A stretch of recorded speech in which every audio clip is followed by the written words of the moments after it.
At so ayan, hi guys! Welcome back sa channel natin at ito ay chapter 1127 nga tayo. Pero bago tayo magsimula, ay kung bago ka pa lang sa channel natin, ay huwag mo kalimutan mag-subscribe at pakipindot na rin yung notification bell para ma-update ka every time na meron tayong bagong upload. So yun lang naman po at ulit, ay huwag na nga natin patagalin pa. Simulan na natin yan.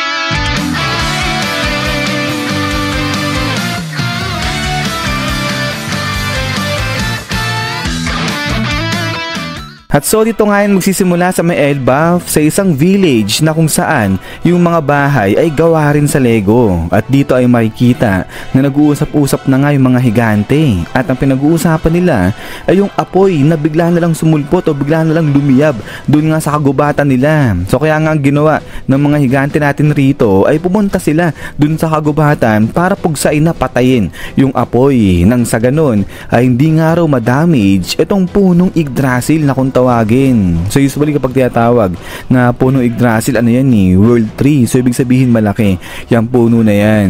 But anyways, ay pagkatapos nga nilang pugsain yung apoy, ay nagulat na etong mga higante. Bakit? Dahil bigla na nga lang dito nagsisilaglagan na mula sa langit yung mga patay na beast o yung mga patay na bubuyog na. So dito hindi alam ng mga higante kung anong nangyayari. At so going back ay usap ulit itong mga higante natin at ang sabi nga nila na may kung anong nangyayari dyan nga sa kagubatan. At now ay base sa mga nakatira dyan sa gubat, yung narinig nila na malakas na tunog, kasi may narinig na dagundong na malakas na tunog nga etong mga higante, ay dahil daw yan sa nahulog kasi yung kung tawagin na ear guard. So ibig sabihin mula sa kalangitan bumagsak sa lupa yung ear guard na kung tawagin. So eto sabi nga nung higante ngayon dito na hindi pwede, imposible mangyari yun. Paano mangyayari yan sa isang napakalaking rabbit, sabi nilang ganyan. So yung tinatawag na ear guard ay rabbit pala yan. At so ayan ay habang nagugulat nga rito etong mga higante natin, ay balik na ulit dito yan sa katayuan na ni Nami. So eto nga na-capture etong si Nami at ngayon ay sinabi na etong si Nami ay nasa kastilyo siya na gawa rin sa isang Lego. So kahit nga yung mga halaman na nakapaligid dyan sa kastilyo gawa rin sa Lego. So nabanggit naman na to dun sa spoiler natin. Pero ang dagdag pa nga rito na etong kastilyo kung nasaan etong si Nami ay nandiyan lang somewhere sa may Elbaf, kasi kita raw yung punong Yggdrasil. Pero yun nga lang malayo etong lokasyon ng kastilyo dun sa punong Yggdrasil.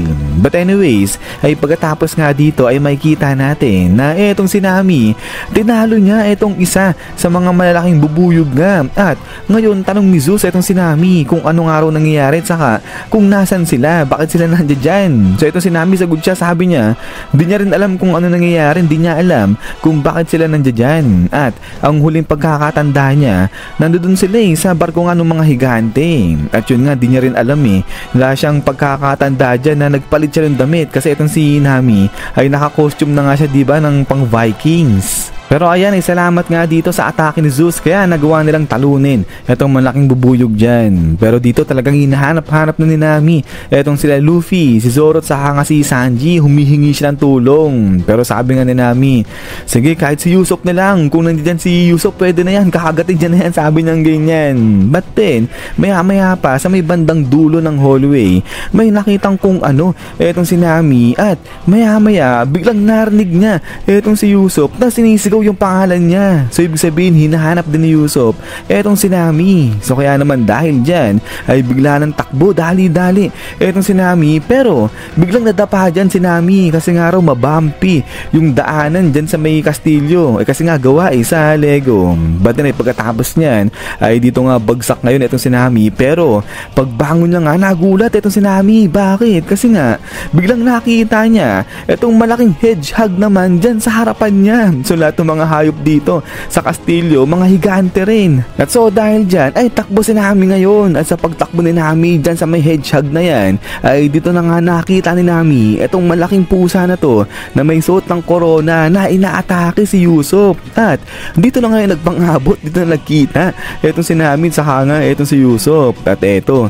takbo ngayon itong dalawa, tinatakbuhan nila itong mga dambuhalang hayop dyan, yung hedgehog at saka nga itong malaking pusa na nga na to. Pero maya maya pa ay nag-decide na etong dalawa na harapin at labanan etong mga dambuhalang hayop na to. So kaya etong si Nami at saka etong si Zeus bigla nilang inatake etong malaking hedgehog at kinidlatan ngayon nila yan. At dahil dito ay na-knockout, natalo etong hedgehog na to. Pero unfortunately etong dambuhalang hedgehog nahulog dyan sa may ulo mismo ng malaking pusa na to. So kaya nga etong pusa nakakuryente rin siya. Pero dahil nga dito ay nagalit tuloy lalo etong dambuhalang pusa. Kaya naman dahil dyan ay takbo ulit etong si Nami saka nga etong si Yusuf. So ang kulit lang netong dalawa na to, takbo lang sila ng takbo dyan. Pero habang tumatakbo nga dito, tumataka sa etong dalawa, ay tinatanong nga ni Nami kung may idea ba etong si Yusuf kung ano yung nangyayari sa kanila at saka kung nasaan sila, ganyan. So sagot si Yusuf, sabi niya nga dyan na wala, kasi nga pagkadilat ng mga mata niya ay biglang nandiyan na lang sila sa lugar na yan at ganito na yung sitwasyon nila. At ang huling pagkakatanda niya ay nandoon sila sa barko ng mga higante, nagiinuman sila. At din yan, pagkatapos nga nilang malasing, ganito na bigla yung nangyari sa kanila. So kaya nga dito, biglang napasagot na si Nami, sabi niya nga dyan, oo tama, baka nga yan dahil doon sa alcohol na ininom nila. Kasi nga diba sabi nung isa dun sa mga higante na yung iniinom nilang alcohol ay pwedeng magdulot yun ng hallucination. But din dito, maya maya pa napatigil na sa pagtakbo etong dalawa kasi andun sila napunta na sa pinakadulo na ng balcony. Pero etong si Yusuf ay bigla niya nang hinarap dyan yung pusa. So dito ay lalabanan na ni Yusuf yung pusa kasi niisip niya hallucination lang etong nangyayari sa kanila. Pero it turns out na etong pusa ay talagang totoo at bigla ngang inatake ngayon dyan etong si Yusuf. At dahil dyan, tilapon ngayon etong si Yusuf dyan. Pero etong malaking pusa na nga na to at saka etong si Nami nalaglag din dyan sa may balcony at dun sila nahulog sa kung saan nga tumilapon etong si Yusuf ngayon dyan. Pero sa pagkakalaglag nga ni Nami at saka nga ng pusa dito ay dito na nga bigla nag-transform into lion etong malaking pusa at inatake ngayon dyan etong sila Yusuf saka nga etong si Nami. So dito talagang takot na etong dalawa at etong si Nami ginawa niya pang pansalag etong si Yusuf din nga sa atake ng lion. Grabe ang sadista na ito ni Nami. Pero eto nga, habang nasa dire situation na etong dalawa ay dito na nga lumabas ngayon etong si Luffy at etong si Zoro at pati na rin etong si Sanji at binanatan nila, kinombo attack nila ngayon dyan etong lion na to. So etong si Luffy ginamit niya yung kanyang Gear 4, yung kanyang Elephant Whip, habang eto namang si Zoro ginamit niyang atake dito sa lion na to ay yung kanyang Dragon Twister. At etong si Sanji naman yung kanyang Ifrit Jambe. At dito na nga natalo ngayon ng tatlo na to etong dambuhalang lion na yan.